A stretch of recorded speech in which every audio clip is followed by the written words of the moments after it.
Hey, Rob, did we tweet this out? We're live, baby. We're live. Here, it's me, Stuart Douglas, after the Michigan game versus Northwestern. We got Rob Doster because you can't do this stuff alone unless I guess you're like, what, Dan Dockage or something? I guess he does it alone. I don't know how people do it. But we're gonna break down some of well, there's that part, or he just is selfish with the money, which I think I understand, which is why I do it alone. Michigan won a semi-ugly game. People weren't super happy with it. I mean, what even was the final score? I don't even know. It was so ugly. I think it was 70. 72-70. I was close in my prediction. I said 75-70 Michigan. The over hit, surprisingly enough. But basically, what was Hunter going to do, and what were they going to do without Hunter? And Hunter was dominating so much in the last few games, and Northwestern came out, doubled a lot in the beginning. And for whatever reason, the spacing wasn't there. It was like double and then pass, and Northwestern was still rotating and getting there. And for whatever reason, guys weren't shooting all the time. Caleb started out hot, but you saw when they weren't making the crisp passes and they weren't getting in the right spaces. Like at one point, there was a double. Hunter threw it to the wing, and like Eli and Devontae were like 10 feet apart. And like some guy can cover that with his 6 foot, 7 foot wingspan and get there in 2 steps, and you're done. Dude, you want to know what it reminded me of? I coach my son's 6 years old, and I coach his. He's on his first ever basketball team right now, his kindergarten basketball team. And it reminded me a little bit of trying to coach and saying, look, you have to stay over there. You have to stay over there because if everybody runs to the same spot, you're never going to be able to catch the ball. You have 3 people right here. All your defenders are going to be right there. You can catch it. That's kind of what it felt like a little bit watching Michigan tonight. We did, I remember coaching camps in the summer for Michigan, and you'd always have to pick out like one kid because you couldn't yell at all of them because they'd all be around the ball, and you'd be like, Michael, just you run down, go get open, and then that kid would get a layup, and I guess that's what it would feel like a little bit. I don't know. It was a little confusing, but you saw it was like two-faced Michigan. One where they're executing and they're on, and guys are hitting shots, and then the other one where it's like, well, do you want a ball screen where we don't know exactly what we're going to do here, and there's going to be no movement off the ball? And it's not a team like last year where you don't have all of that shooting of last year where you can just sit there and dare the other team to help off one of the other 3 perimeter guys. And then, Mike Smith and Hunter would work a 2-on-2 basically. And you just don't really have that as much. So I don't know. It's like they do a 10-0 run. Wow, they look amazing. And then Northwestern does a 9-0 run, and like and it's like this is exactly what the problem is. So yeah, I mean, when all of that stuff happened though, it all depends on whether or not the big fella's on the floor. I feel like he's just such an important piece to them having any kind of effective offense, right? You got to be able to get the ball to him inside because at the end of the day, like my biggest hot take with this Michigan team is that nobody really understood just how modernized that program had become last season. Like, think about the wings that they had, right? They would roll out their Franz Wagner, who was like your quintessential 3-and-D, do everything wing, right? He can make plays off the bounce. He can pass. He can shoot threes. He can space the floor. He can defend.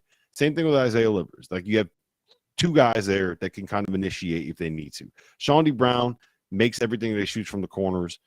Tough physical defender. And then you would have a couple guards, Mike Smith and Eli Brooks, who just were really good at kind of being like the 3rd, 4th, and 5th options in offense. And this year, you just don't have that. The guy that can initiate offense is Devontae Jones. He hasn't been great. Eli Brooks is in a much more expanded role and has not been as good as the offense. When you got the defender on you, it's difficult to do stuff when you have the 2nd or 3rd best perimeter defender on you, right? So I think this team is what they are. So as long as I think what we need to do is readjust what our expectations are for Michigan. And if we can kind of go into every game saying, look, this team, if they fight their way into the tournament and win a game in the tournament, that is a successful season. Like this, they have talent on the roster. It's just a weird fit with the pieces, you know? 100%. And it was funny you said that about Devontae because they did Dylan Burkhart did like a side-by-side stats, like one of those like anonymous player A, player B things. And it's really not too much different from Mike's stats last year. I will say that to Mike's credit, he controlled a little more of the offense. Like we looked to Devontae right away to be more in control of the offense, and he's not doing it as much. But he had a huge three tonight. I mean, you know what the difference is, though? The difference is last year you just needed Mike Smith to pick his spots to be great, right? Because they had pros. They had three. They basically had 4 NBA players on the floor with Mike Smith. Think about it, right? Sean D did, but there was times where there was like I remember in the last like 5 games where Mike had the ball in his hand, and the first 10 games last year where you're like, Mike, okay, like get the offense going, and then the last 5 games it was like, Mike, keep the ball in your hands. So it was like they even changed as the season went on, and they demanded more of Mike. And I think Devontae can capture some of that where he's getting a little more confident. You'd be like, all right, get Devontae the ball, run a ball screen. Because you need that. Like, you need something under 10 seconds to go to where you can't get a post up for whatever reason. And right now they're just not getting that because you see it. Like, when Caleb is best is when you're putting him in positions and he's making split-second decisions. Like, he's catch and go, rip, go to the basket. He's catch and shoot. He's coming off a screen. Like, they were asking him earlier in the year to be, playmaker. It was a little more nuanced than that. But to be like a huge part of the offense instead of more of just a scorer. Not to say that he can't, but right now on this team, like, he needs to be a scorer. That's it. And how he's been affected the last 3 games, just being a scorer. And like, just go. Don't think too much. You'll end up creating for others as you go, but like, just go score. And there are less dribbles. Ant said it earlier to me, like, just dribble less and he'll be fine. That's always a confidence-inspiring comment to hear. Dribble less. You're doing too much. I mean, it is when it's the other one. The flip side of that is shoot more, But it doesn't feel good to be told that. Yeah, and look, he's kind of figured things out a little bit, right? Like, not all freshmen are going to step on the court the first time that they play and be Zion Williamson, right? Some guys take a little bit of time to get there. And he wasn't helped by having whatever their little pause was when they had to take I think, what was it, like 10 days that they were down with COVID or something like that. Yeah. So that certainly didn't help things getting into a rhythm either. But he's playing better, and that makes such a difference, right? Like, I think the other part of why we're seeing Hunter have a little bit of a more like human season than what I think a lot of people were expecting is because the best lineup that you can put out there if you're Michigan is Moussa Diabate at the 4. But those are 2 dudes that kind of operate in the same spaces and need to be in the same parts of the floor to be effective. And I guess the answer is you got to pull Hunter out and let him play on the perimeter because he can make some threes now and he can pass a little bit. But like, when you're taking Hunter Dickinson away from 5 feet from the rim to fit somebody else on the floor, like you're taking your best player out of where he is at his best, right? So it's kind of I think everything's going to be a work in progress with this group. We got Ant right here. Let me bring Ant and see what he's got to say. There we go. Ant, what's up, man? Anthony? What up? Okay, Ant, hear me out because we were just talking about this. We were talking about ball screens and how Moussa and Hunter kind of occupy the same space. Rob just said that. And there's a lot of times where like Moussa would go set a ball screen on the wing, and there'd be somebody strong side corner, somebody weak side wing, and then Hunter would be weak side block. And you got Moussa rolling down to the strong side block and Hunter down to the weak side block. Like, just move him to 3, but move him to the short corner. He can hit that 15-footer all day, but like, drives me insane. He's not used to it. It is the worst spacing on the planet. It's not going to do it. And then we're like, oh, the point guard do something. And, it's not his fault. Like, there's just 3 guys, 2 other 6'10" guys for Northwestern sitting there. I don't know. There's a lot of – and it's not much. It's 2 feet, but it's a huge difference. The spacing is so bad, dog. And, yeah, just a subtle move to going like a short roll. Like it kills me when I see two guys posting up like at the same time. I'm like, Yeah. yo, I'm like, what year is it, my guy? It's like looks like the 1970s, bro. The I'm 80s watching like a Celtics. Kevin McHale and Robert Parrish down low, just battling on the same block. It was like Man. set the down screen from the elbow to the block and then post up and the two wings go out, but they don't go out to the three. Like that's what it was. Exactly, man. That was the NBA Finals, by the way. The NBA Finals in the 80s. It was a joke. Yes. Blockers and movers. Blockers and movers. With 3 blockers, 2 movers. So dumb. What's up, Rob? What's up, man? How- Long time no see. Long time no see. You good? Oh man, I'm lovely. I'm lovely, man. I've been seeing you troll Mr. Dan Dockich on Twitter quite a bit. He is the worst. He's just not a good human notable. being. He's just not a good human. So Wait, the first thing Stu said when he got on here was like, I don't want to have to do shows by myself like I'm Dan Dockich, and I said the only reason he doesn't by himself is because no one likes him. So. no one likes him. Hey, yo, word to Nancy because Nancy can't stand him either. Well, yeah, that came from some things he said about me a few times, I think. I'll never forget. Some of them probably deserve Stu because well, for the record, I respect Dan and what he does. Does he say crazy things? Yes, and it's insane. But like, I don't know what's an actor, what's not. But before the Purdue game, at Purdue, my senior year, Coach Jeff Meyer came up to me and he said, "Yeah, Dan was just talking about you. Like you and Zach are gonna like basically pee in your shoes and like you're not gonna be able to handle it. Like, and you're supposed to be like the senior leaders." Jeez. And I was like, and Jeff said it so like nonchalant and straight face. I was like, okay, forget this. And I went out and had like, I don't remember what it was, like 10 or 12 in the first half, and I strung some points together. And I'll never forget. I like had it on the right wing screen. There was a light hedge. I like hesitated, waited for that, and I went down the lane and threw up like a nice little lefty off the glass, just like soft layup going across the lane. And like I didn't use my left hand too much. And then I put it in, and I see Hummel on the bench after the like on a replay, and he puts his like smacks his towel down, like how they let Douglas hit this in the paint. And I was like, well, it was Dan's fault. Blame Dan. Blame Dan. I tell you what. Anybody who knows you or knows Zach, like the last thing you guys do is piss on yourselves, man. That's the last thing y'all do.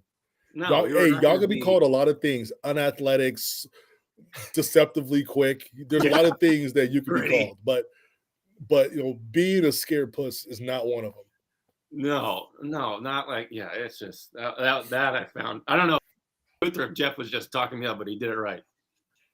I want to know, Stu. I want to know. Do you think Hummel still remembers you?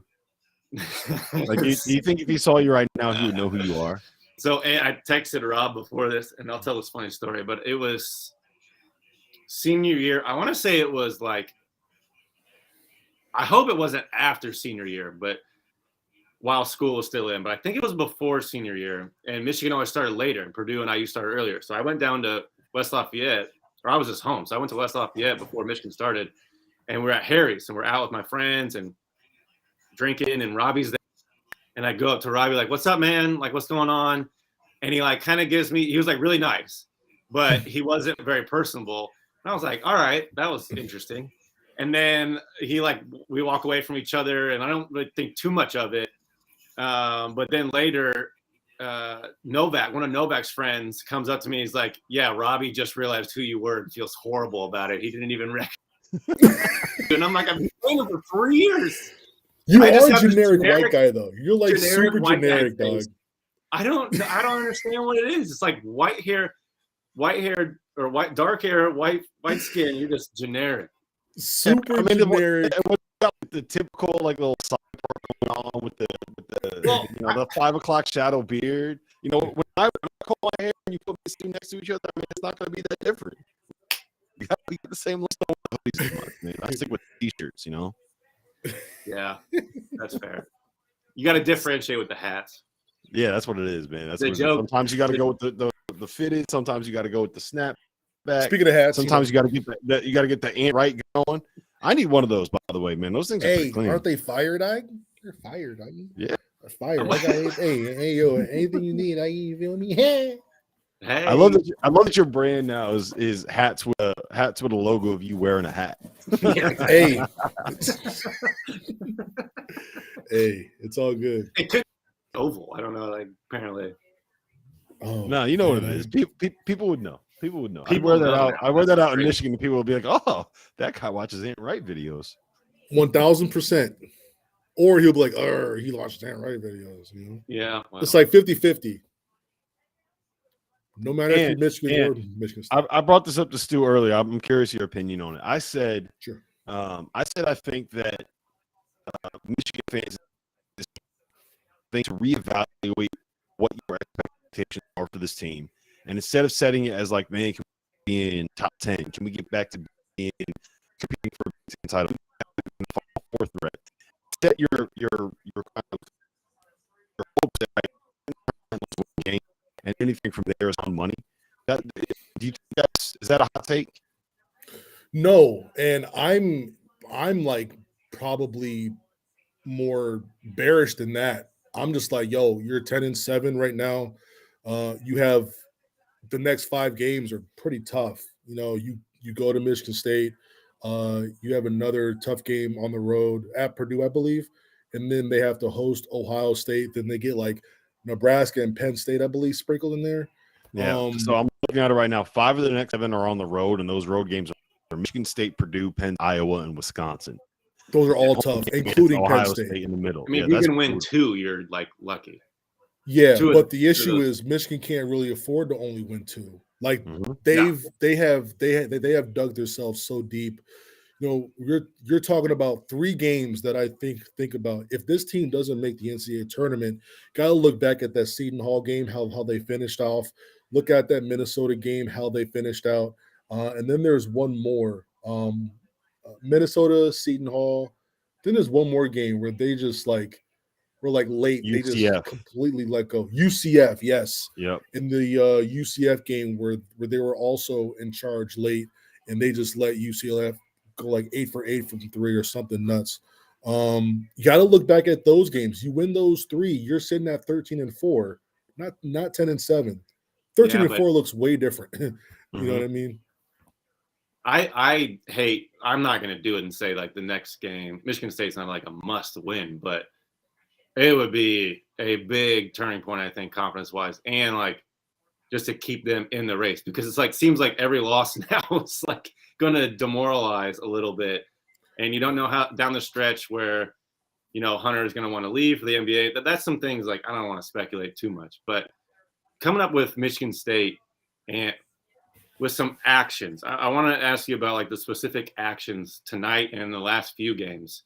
They were crisp against IU, really crisp. Again, I don't really want to count too much of Maryland. Maryland was just blah. But they were crisp against IU. And then when they were crisp tonight, they were really crisp. And when they weren't, they really weren't. So, like, what other actions can we see that aren't just Hunter posting up? I mean, that's kind of their bread and butter, right? Get the ball to Hunt and kind of like make him make a decision. It's almost like he's their second point guard, but it's from down low. Whether he can score it or he could just make the pass. But I think they've got to get more. They've got to get more concepts with Devontae. They've got to get more concepts with Caleb. Caleb is feeling real good right now. I think you got to ride that wave a bit. Get him into concepts where he's reading screens. Get him at the top of the key where he's coming off a check or a down screen, or give him like an elevator. Give him more concepts and looks where he doesn't have to make a decision, where he's either going to shoot the 3 or he's pump fake and taking just one dribble. See, I'm thinking like get Caleb. I always think the best screeners are the best shooter. Always. Yep. You got the best shooter who's some type of wing, and maybe not if it's a 4-man where you're just going to switch, but get Caleb cross screen for Hunter and then pick the picker, like some stuff like that, like simple stuff. And they do try and run a lot of screens for Hunter. I just don't think they're executing it super well. And there was times even tonight, it was like end of the game, Caleb they like tried to set a cross screen for Hunter, and then they swung it. They couldn't get it into Hunter. They swung it, went over to Caleb on the other side, and then Caleb like swung it to Devontae, who was like not even in bounds, and it was out of bounds. And Juwan's like, what? Right. You literally Like, see him what is pointing. going on? He was like, other side, like pass it back, go back to Hunter. Right. And so Right. it's these things where, yeah, I think Hunter's just going to kind of take it on himself, and he's going to have to be more precise where with his spacing, his dig, like, what am I trying to say? Just like getting, he's going to have to be a little more precise. Even tired, even when he's got 4 fouls, and he's already got a lot to carry on his shoulders. But well, they do run the Spain. Spain. They do run the Spain, but that's like the only one. But I think they don't seem to like set it. It's just kind of that Spain back screen, that guy's just kind of floating up to the top, which is it's been so well scouted now too that like they've had to like cut the play short a bit. I think if they run something like a guard through would be nice, but get to that set where once Hunter moves it back up top and they reverse it, you have Caleb setting a slice screen, right, for Hunter to get on the block, and then someone like Musa setting a down screen for Caleb, so Caleb can now pop. Because a lot of times what Musa's man does automatically is as soon as Musa is on the perimeter, he's in the paint, right? Now, if Musa's man is in the paint and then Musa sets a good screen on Caleb's man, nobody's there to contest a wide open shot. Yeah. I mean, even with the other post that like they were posting up Brandon Johns, they were posting up Musa a lot. Like it was like a big focus. I don't think they were moving quite as well off the ball as they were with IU, but I think that's kind of situational with Northwestern. And again, I think IU's defense is a little overrated, but it was like the focus. So I think you'll continue to see it. I think it was kind of be game to game. Like I think they could turn around and do like 10 times better than they did tonight with the post-ups and run the exact same stuff. It's kind of personnel based, and Northwestern's just always annoying, and you're coming off a big win. Like the same IU had to let down against Purdue. Like there's so many other factors here that it doesn't worry me. Like we're just kind of being a little nitpicky, but like I think the formula is there now. At least it's there, and that's nice, because before it was like, I don't know, were you playing 11 guys? And that was Juwan's process. But like now he knows. He's like, we're gonna ride or die with this, and it's gonna be it. And you guys got to figure it out, which is it's good. Yeah, Stu, I think you actually make a really interesting point there, because this is about as trappy as a trap game can get, right? Think about it. You're coming off of a 20-point blowout of Indiana in Assembly Hall. On Saturday, you got Michigan State on the road, and in between, you're fucking playing Northwestern, right? Like this is the game you overlook and you lose because on a Wednesday. At 6:30. Yeah, it's 6:30. This is the game that you lose, and they found a way to get done. So they were down 7 with 4 minutes. Still would have slept in until 6:30. I would have been class. No way. That nap would have been till 4. Man, hey, but look though, Chris Collins is like the Scott Frost of college basketball though. Like he keeps it real close, but like he just finds ways to just lose games in like the last 2 minutes. And that's kind of what you saw today. If there's no Musa or no Musa, no Hunter, no way you should lose that game. Not a chance. Not a chance. Who was that kid that they brought in at the end? Jaron Falls. Shout out to Falls. He only played because Brandon Johns was. If there's a doghouse of a doghouse, that's where Brandon would be. Like you're like, man. First half, he. So Johns wasn't even hurt, huh? They just no. Brandon Johns fixed his shoe rather than contesting a 3-point shot, and the 3-pointer went in. When he came out, you should have seen Juwan's face, dog.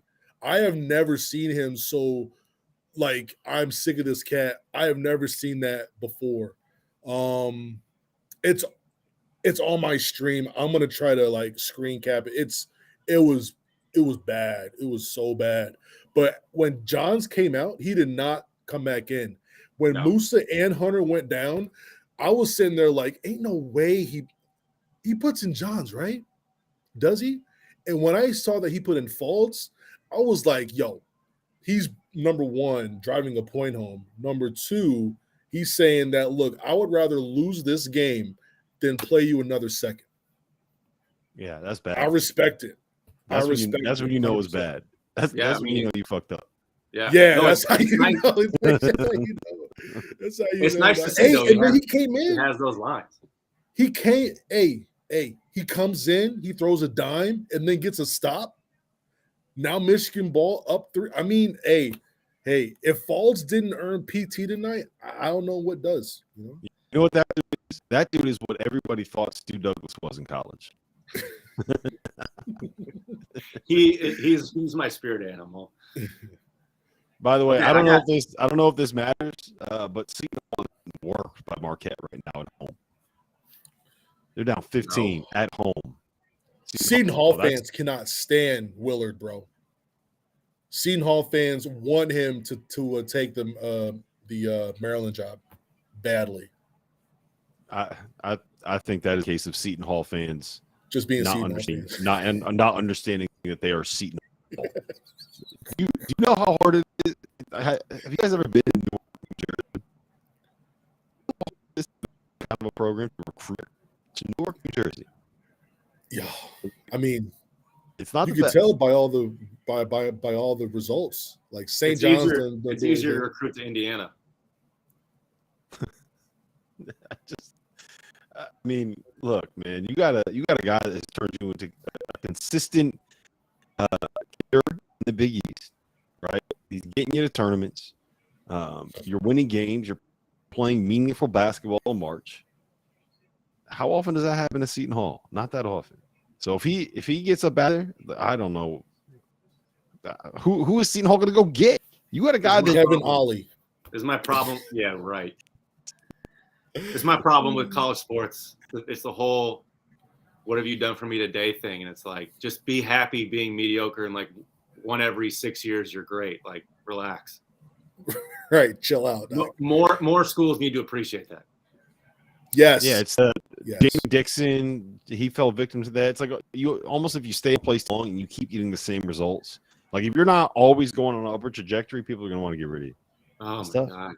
It's like the whole Larry Bird thing and the Pacers. It's like, oh, here we go. Yeah.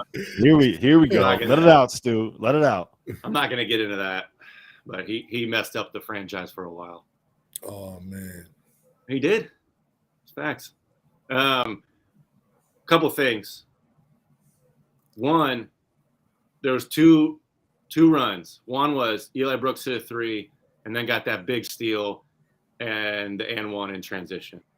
That was huge for Michigan because after that, they didn't really score. And another one is Terrence Williams. I'm going to call out Robbie Hummel again. Terrence didn't make a play for one possession, and he goes, I think he caught himself in the middle of this and was like, I don't know if what I'm saying is right, but he's like, I don't really understand Terrence. He comes out and he plays well against Nebraska and IU, and then he turns around and doesn't put up much tonight. And it was like, well, Terrence getting the ball it's easily by whatever happens around it, but then he hit a huge 3 after that, and just has been coming in clutch and just stays ready. And I think him and Eli we have not talked about, and I kind of want to just throw some. He's got ice in his veins. T. Will got ice in his veins. He is always it goes ready. A long way. And this goes to last season. He's always ready to go. And that's rare for young cats. He'll be a problem. Maybe not a problem 18 and 9 when he's a senior, but he'll be a big problem for other teams to deal with. They'll scout him he's 18 and 9. He'll be averaging 12 and 6. You know what I'm saying? Right. Exactly. They're deal with Williams. They're he does play one-on-one. He doesn't shoot it a bunch. They're no. If you mess up on Terrence, it's going to be a problem for us. And it's going to be a problem. Facts. Yo, and Eli Brooks had a really nice stretch. And I think a lot of that is because guys like Caleb are playing well and guys like Devontae are playing well. So Eli was able to now be back in the shadows a bit. He's not the main guy that the other team is trying to stop. Now they're concerned about other guys doing things. Yeah, I wanted to touch on that because they put up a stat. It was last couple games. It was I think he scored 11 points in the last 2 games total. And there's been a big adjustment again, from the last 2 games, Caleb shooting more and Devontae's do a little more, Hunter scoring more. And then they're well, Eli disappeared. And it's he's not disappeared. You just got to wait for him to then readjust and he'll be fine. That's exactly what happened tonight. And I think there's a universe where this team can get back to the level where, like, last year Eli was given responsibility as each game went on, and he'll get back to like that level where he's at like a perfect spot where, you know, he is in such a terrible situation because he's like scoring 18, 15, 16, and then the team's not doing well. And it's like, well, look, Eli's your main scorer, and, you know, you're not doing well. And it's like, well, he's the only one you're letting create. Well, now he's got to readjust back to Caleb shooting more. And so now he figured it out tonight, and like there was like one time he didn't shoot it. I thought he should have shot it, but otherwise, I still think he can do like a little bit more off the ball screen. I think they should give him more ball screens. I really do. I think he's like one of the best decision makers. But it's just, again, you got to have that luxury of being able to adjust while winning is huge, and they just haven't had that since the last 3 games. Right, exactly. And then you have Devontae, who's shooting 45% from 3. Granted that, Stu, you could probably take 3 threes while he takes his 1 because it takes him forever to get a shot off. Well, it's the whole Xavier Simpson thing again. Xavier could probably shoot it twice before. I'm saying like they're just gonna like let him open, and then you're like, okay, like he doesn't shoot a bunch, and then he hits 2, and then like that's the game, you know? Right. But I think Devontae wasn't this aggressive earlier on in the season. No. And I think his aggression is opening up so much for both Eli and Caleb, where, you know, like guys like Caleb can breathe a bit, guys like Eli can breathe a bit, even like Hunter can now breathe a bit, where they stopped doubling him. They stopped doubling Hunter. Hunter didn't really do much, and I believe a lot of that is because of foul trouble. He didn't want to get his 3rd and 4th that quickly. And they were calling the game super touchy, and I think that was in the back of his head. But Northwestern had to stop doubling because guys were hitting shots and making them pay. And if you continue to do that, you're not gonna be able to stop Hunter playing 1-on-1 for very long. In my opinion, at least. I agree. Like, I think point guards in college have to get in the paint and look to shoot almost first. Yeah. Like, you have to make them guard you, because when you're not, and the other team knows it, like, the big man's job is so easy. So easy. And if you're not going to guard them, like if you're not going to come off and shoot a 3, then you have to get in the paint and be a threat in the paint. Like, and you shot the floater, there was like one rip. It was like in a shot clock, but it was like super aggressive right to the basket. And it was like, boom, boom, boom, done. 2 points. And it was like, it looked like it was like he does it in his sleep. And he's not doing that quite enough, but I think he is finding those spots, which is nice. I agree. Okay, I want to touch on one last point and then get into like a little bit of some MSU preview with you, Ant and Rob.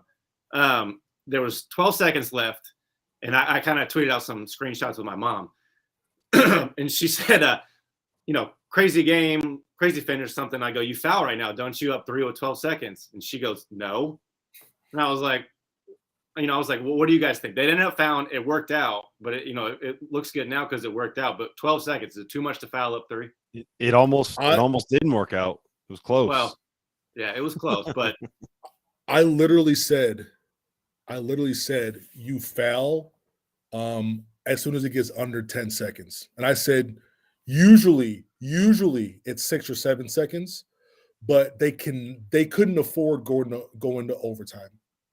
I think they wanted that game to end whether they lose or win in the next 12.4 seconds, because you're not going to be able to beat Northwestern without Musa or Hunter. Let's be real. So they did not need to go to OT. And I said, look, under 10, they got to foul. I don't care what it is. And sure enough, they fouled with 9.8. And then they fouled him again. And it worked out well.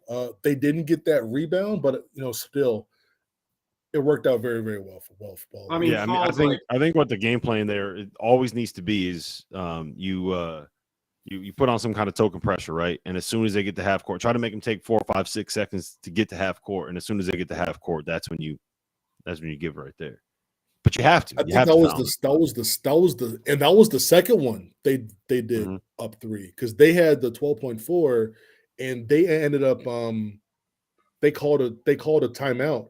Pete Nance's man fell down. I thought he was just going to turn and shoot it. He's a 44% shooter.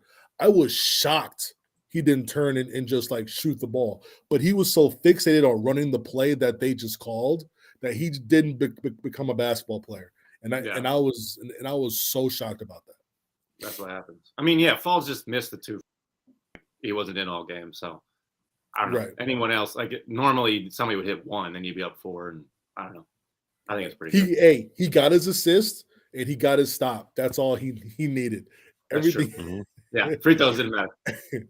After that, game was over for me. I was like, okay, hey, I think we won after that.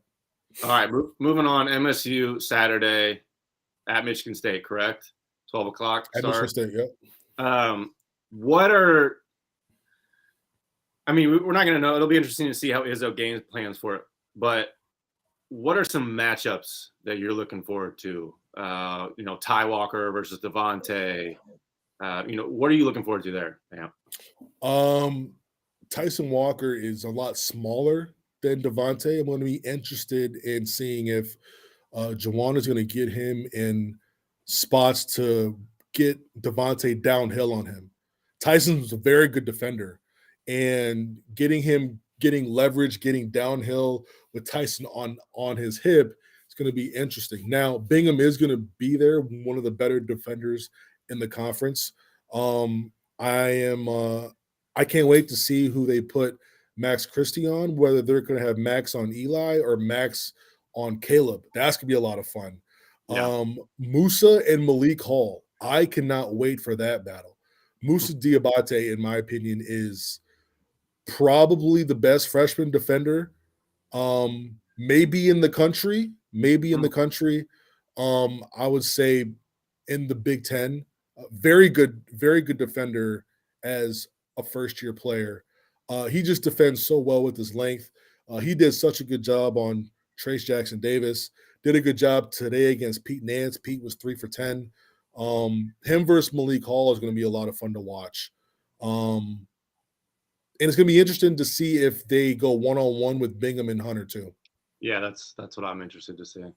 I'm interested to see that, and then kind of some Christie versus Caleb back and forth. I hope they're on each other and they can do some back and forth. I think it'll be fun for the fans and get kind of Caleb into it. I hope Caleb comes out and shoots like 4 dumb shots in the first 4 minutes and just kind of lets it go and doesn't think too much, because that's what you're going to need that at the end of the game there. And Yeah.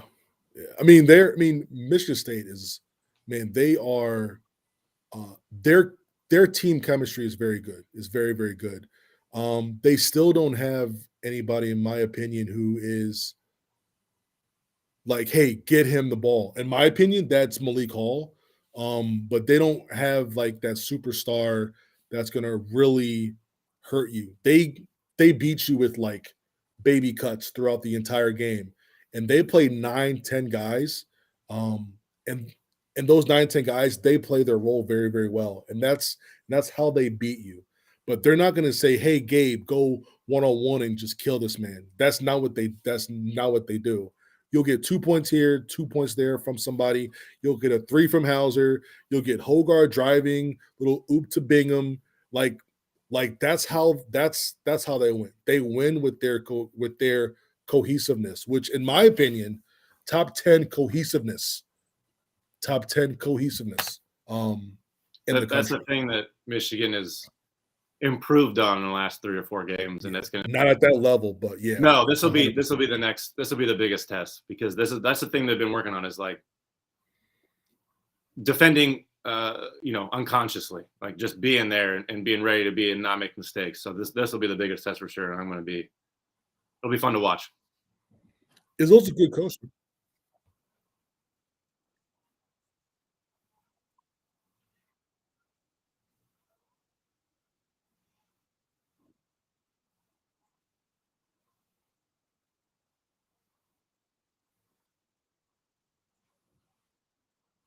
I think Izzo was watching film about what they did right now with the spacing and like when to trap. Like, let's say like Devontae throws it in to the post and then cuts. They're going to trap right off that. Or they're going to trap at like certain times and make sure that certain guys are left open. And I think they're trying to be pretty precise with it. So hopefully Michigan can work on that, 1 foot of extra spacing. But I would imagine Izzo is going to try and disrupt. I don't know about you.